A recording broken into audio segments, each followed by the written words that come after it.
அப்படியே வைங்க. அப்படியே அவருக்கு என்ன ஒரு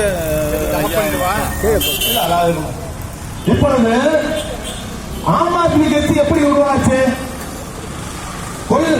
மகாத்மா காந்தி அன்னைக்கே சொன்னார், 7 பாவங்களை பற்றி சொன்னார். கொள்கையற்ற அரசியல் பாவம் என்று அன்னைக்கு சொன்னார்.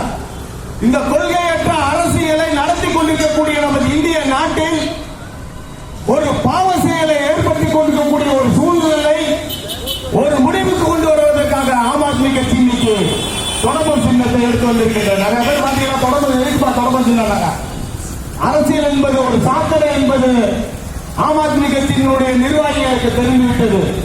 அப்ப அந்த அரசியல் என்பது சாக்கடையை சுத்தப்படுத்துவதற்கு ஒரு தகுதியான சின்னம் என்னவென்றால் விளக்கமாறு ஒன்று மட்டும்தான் இருக்க முடியும். ஆகையால் ஆம் ஆத்மி கட்சியின் சின்னமாக இருக்கக்கூடியது விளக்கமாறு இருக்க வேண்டும் என்று சொல்லி தேர்தல் ஆணையத்தில் விளக்கமாறு சின்னத்தை நாங்கள் கையில் எடுத்து இன்னைக்கு இந்தியா முழுவதும் தன்னலர்ச்சி மூலமாக இங்கே மதுரை மாவட்டத்தில் நாங்கள் ஒரு 5 பேர் இன்னைக்கு வந்து சேர்ந்து ஒரு புனித ஒரு பயணத்தை அரசியல் எதுவுமே நிறைவேற்றுவதற்காக நாங்கள் இங்கே வந்திருக்கின்றோம். அறப்போராட்டத்தை ஆரம்பித்திருக்கிறோம். இந்த அரசியல் என்பது எதற்காக உருவாக்கப்பட்டது என்றால் மக்களாகவே ஆட்சி நடத்தி கொள்ள வேண்டும் என்பதற்காகத்தான் அரசியல் உருவாக்கப்பட்டதே தவிர பணம் சம்பாதிப்பதற்கு கொள்ளையடிப்பதற்காக இந்த அரசியல் இல்லை. இன்னைக்கு அரசியல் என்பது அவ்வளவு கேவலமாக போயிருக்கு. காரணமே இந்த மக்களுடைய அறியாமையும் தவறை சுட்டிக்காட்ட வேண்டிய தருணத்தில் நாம் இல்லாத ஒரு காரணத்தினாலும் இன்னைக்கு ஓட்டுக்கு காசு கொடுத்து வாங்கக்கூடிய நிலைமை அதுக்கு திருமங்கலம் பார்முலாவே இன்னைக்கு உருவாக்கி காட்டியது இடைத்தேர்தலில். இன்னைக்கு இடைத்தேர்தல் நடைபெற்றுக் கொண்டிருக்கின்றது ஈரோடு. அங்கே கட்டுக்கடங்காக குக்கர்களும் பணங்களும் காசுகளும் உருவாக்கி கொண்டு செல்கின்றது. இதற்கெல்லாம் ஒரு மாற்றாக நாம் செயல்பட வேண்டும் என்றால் இந்த தேர்தல் ஆணையம் ஒரு தன்னிச்சையான தேர்தல் ஆணையமாக இருக்கக்கூடிய இந்த தேர்தல் ஆணையமே இன்னைக்கு என்ன செய்ய வேண்டும் என்பதை தெரியாமல் விழிப்புதுக்கிக் கொண்டிருக்கின்றது. எம்பி தேர்தல் முதல் சட்டமன்ற தேர்தல் முதல் பஞ்சாயத்து தேர்தல் வரைக்கும் பணபலமும் அதிகார துஷ்பிரயோகமும் அரசு ஊழியர்களும் அதிகாரிகளும் அலட்சிய போக்கும் இந்த தேர்தல் காலத்தில் நடைபெற்று வருவதன் காரணமாகத்தான் இன்னைக்கு ஜனநாயகம் என்பது ஒரு கேள்விக்குறியாகவே ஆகிவிட்டது. தேர்தல் ஆணையம் தன்னாட்சி அமைப்பு என்று சொல்லிக் கொண்டாலும் அதனுடைய அதிகாரங்கள் என்பது ஆளும் கட்சிகளின் கையில் பிடியில் சிக்கி இன்னைக்கு தேர்தல் ஆணையம் சின்ன பின்னமாக இருக்கின்றது. இதற்கெல்லாம் முடிவு கட்டுவதற்கு எங்களை மாதிரி சமூக ஆர்வலர்களும் ஆம் ஆத்மி கட்சியின் தொண்டர்களாகத்தான் வருகாலத்தில் இதை மீட்டெடுக்க முடியும்.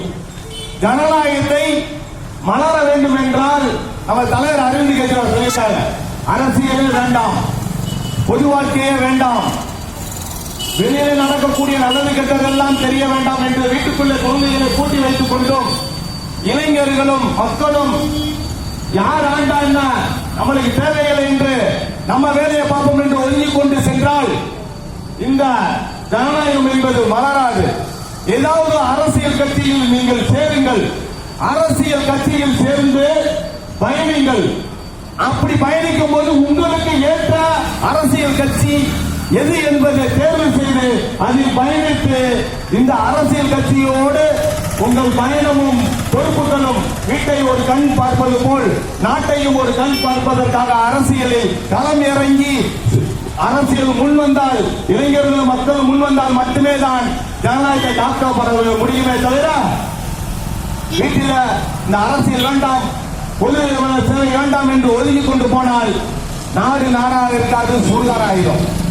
இன்னைக்கு நம்மளுக்கு சுதந்திரம் வாங்குவதற்கு மகாத்மா காந்தி தாத்தா அவர்கள் ஒரு வழியில் அகிம்சை வழி போராட்டத்தை கையில் எடுத்து உலகத்துக்கு அகிம்சை எவ்வளவு வலிமையானது என்பதை நிரூபித்து காட்டி இன்னைக்கு மகாத்மா காந்தியினுடைய தாத்தாவுடைய செயல்பாடுகளை எல்லாம் மறந்ததின் விளைவாகத்தான் இன்னைக்கு நாம் பெரும் பாவத்திற்கும் துன்பத்திற்கும் ஆளாகி வருகின்றோம்.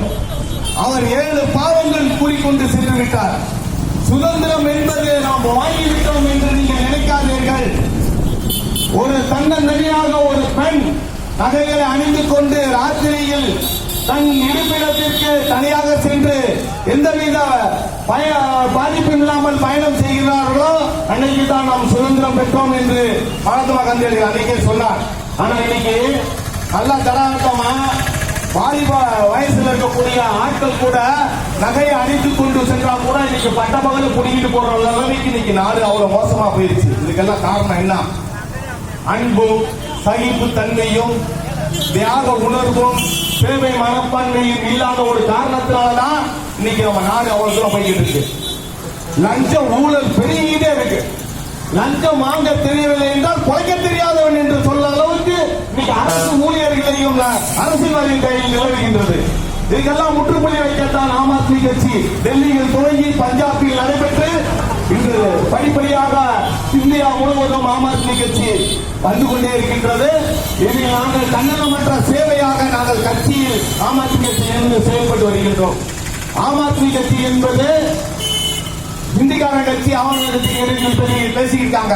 எங்க கட்சியை வளரணும் பல இடங்களில் இன்னர்கள் வந்து கொண்டுதான் இருக்கின்றது. அதற்கெல்லாம் மாற்றாக ஆம் ஆத்மி கட்சியை உண்மையாக உள்ளுணர்வாக உணர்ந்து கட்சி எப்படி செயல்படுகின்றது, கட்சியின் கொள்கை என்ன, கட்சி கொள்கை என்ன சொல்லுகின்றது, லஞ்சம் ஊழல் தன்னலமற்ற சேவை தன்னாட்சி, இது ஆம் ஆத்மி கட்சியினுடையது. தன்னாட்சி என்பது ஒரு பகுதியாக இருக்கின்றது. நீங்க நெட்ல போட்டு சர்ச் பண்ணி பார்த்தீங்கன்னா தெரியும். அன்னைக்கு மகாத்மா காந்தி அடிகள் சொன்னார், ஒவ்வொரு கிராமமும் தன்னாட்சி முறையில் தற்சார்பு முறையில் செயல்பட வேண்டும், அப்பொழுதுதான் நாம் சுதந்திரம் பெறுவதாக அர்த்தம். ஒவ்வொரு கிராமமும் நாட்டின் முதுகெலும் என்று சொன்னார். ஆனா இன்னைக்கு ஒரு கிராமம் குடிதண்ணிக்கு கூட எங்கிருந்து வருது? வயது கூட்டல் குடிநீர் திட்டம் இந்த திருமங்கலம் திருமங்கலம் நகராட்சிக்கு வந்துருக்கு. எங்கிருந்து? காவிரி ஆறு எங்க இருக்கு? திருச்சி பக்கத்துல அங்க இருக்கு.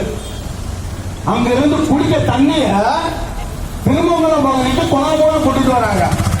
அப்போ ஒரு தண்ணிய கூட ஒரு தற்சார்பு முறையில தன்னை ஏற்படுத்தி கொண்டிருக்கக்கூடிய கம்மாய் குளம் கொட்டைகளை ஏற்படுத்தி செயல்படுத்த முடியாமல் குடிநீரை குடிநீர் திட்டம் என்று கோடிக்கணக்கில் செலவு செய்து வந்து கொண்டு செய்யறாங்க. ஐயா நாங்கெல்லாம் கேட்கிறோம், நீ குடிநீர் திட்டம் காவிரி ஆற்றிலிருந்து திருமங்கலம் நகராட்சி கொண்டுட்டு வர ஒரு விபத்து நடக்குது, ஒரு